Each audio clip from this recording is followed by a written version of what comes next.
Assalamualaikum warahmatullahi wabarakatuh. Anak-anak Ustadz yang dimuliakan Allah Subhanahu wa taala.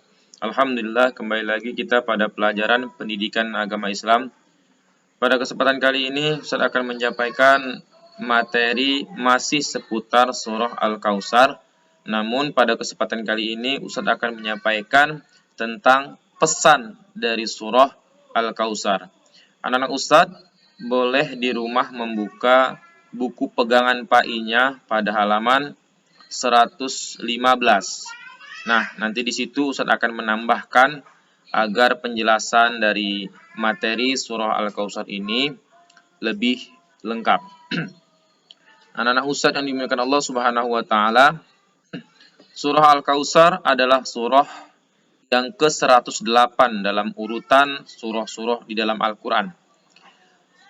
Surah Al-Kautsar juga terdiri dari 3 ayat, sebagaimana yang sudah kita hafal minggu lalu. Insyaallah semuanya masih mengingat hafalan tersebut.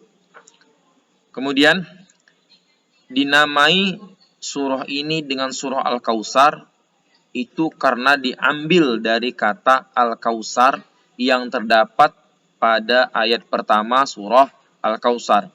Kira-kira bunyinya begini. Inna a'tainakal kautsar. Nah, itu dia.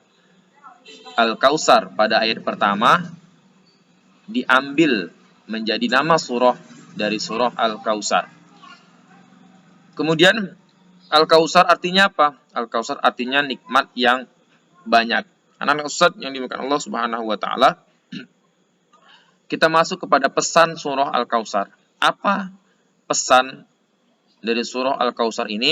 Yang pertama, Allah Subhanahu wa taala telah melimpahkan nikmat yang begitu banyak.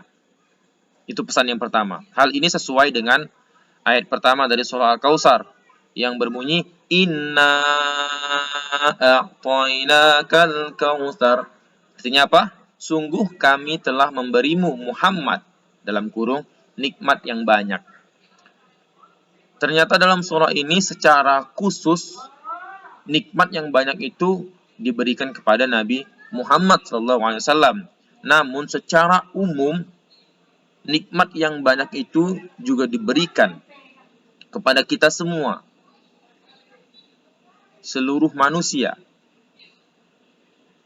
Anak Ustadz dimuliakan Allah Subhanahu wa taala, untuk itu secara umum Ustadz membagi nikmat tersebut kepada dua. Yang pertama nikmat lahir dan nikmat batin yang keduanya. Yang pertama nikmat lahir adalah nikmat yang dirasakan oleh tubuh kita ini. Contoh, nikmat sehat. Seberapapun harta yang kita punya, sebanyak apapun, sebesar apapun rumah yang kita miliki, ya seenak apapun makanan yang kita punya, maka tidak akan terasa enak, tidak akan terasa nyaman, tidak akan terasa nikmat ketika kita tidak sehat. Untuk itu nikmat sehat harus kita terus jaga dalam kehidupan sehari-hari kita. Karena dengan nikmat sehat ini, semua aktivitas insya Allah bisa kita lakukan. Kemudian apalagi contoh yang lain, nikmat pakaian. Dengan pakaian tersebut, maka seluruh aurat kita tertutupi. Dan nikmat pakaian ini juga yang membedakan kita dengan hewan yang mereka tidak memiliki pakaian dan tidak memakai pakaian. Kemudian nikmat apa lagi? Nikmat tempat tinggal.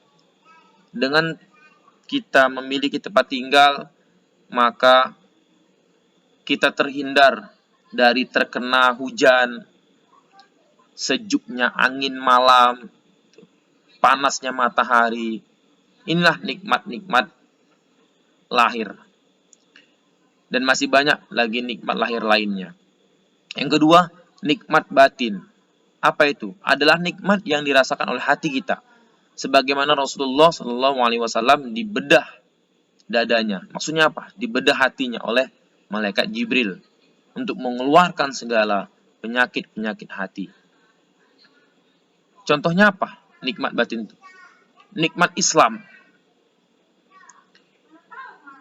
Ketika kita lahir dari seorang ibu yang muslim, maka kita sudah menjadi seorang muslim.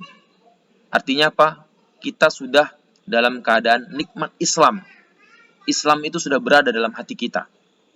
Untuk itu, nikmat Islam ini harus kita jaga. Allah mengatakan, wala tamutunna illa wa antum muslimun. Janganlah kamu mati kecuali dalam keadaan muslim.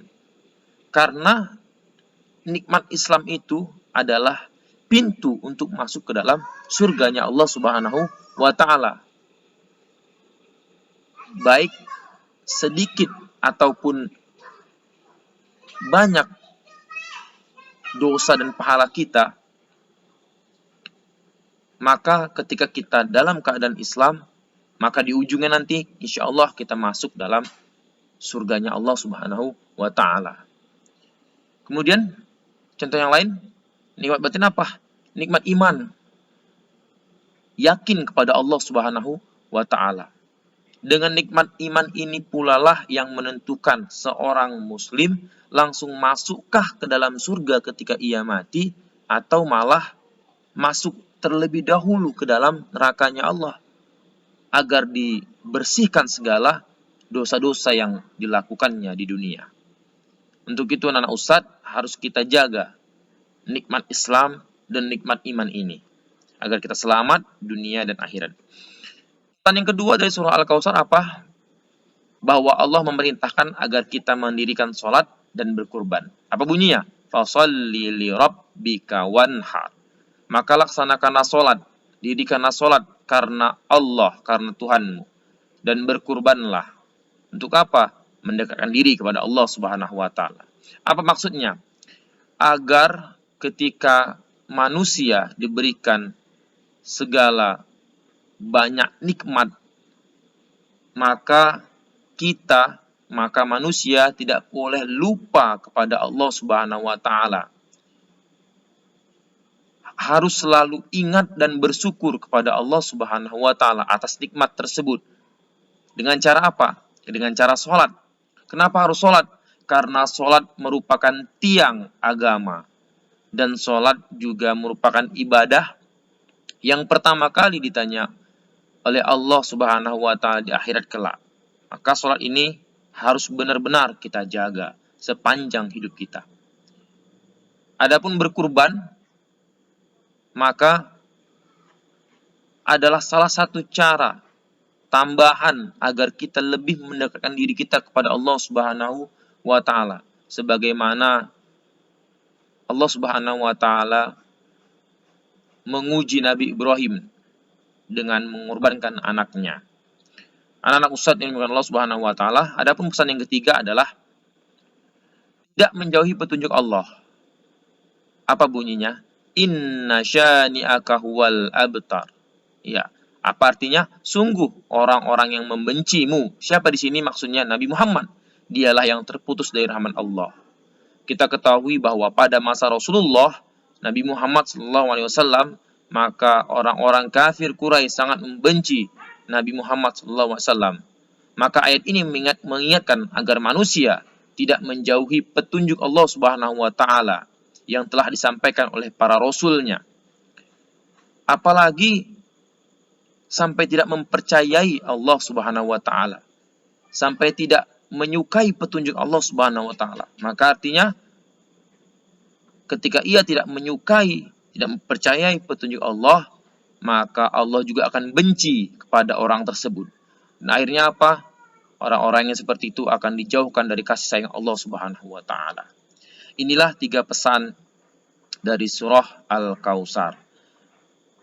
Anak-anak Ustadz yang dimuliakan Allah Subhanahu wa Ta'ala, adapun tugasnya adalah yang pertama, kerjakanlah soal latihan dalam bentuk link berdasarkan video yang nanti akan di-share di grup kelas masing-masing. Kemudian link soalnya akan dibagikan dalam grup kelas masing-masing. Jangan lupa segera kerjakan tugas ini paling lama jam 9 malam tanggal 18 Januari 2021. Semoga Allah mudahkan dan semoga sukses. Amin. Allahumma amin. Assalamualaikum warahmatullahi wabarakatuh.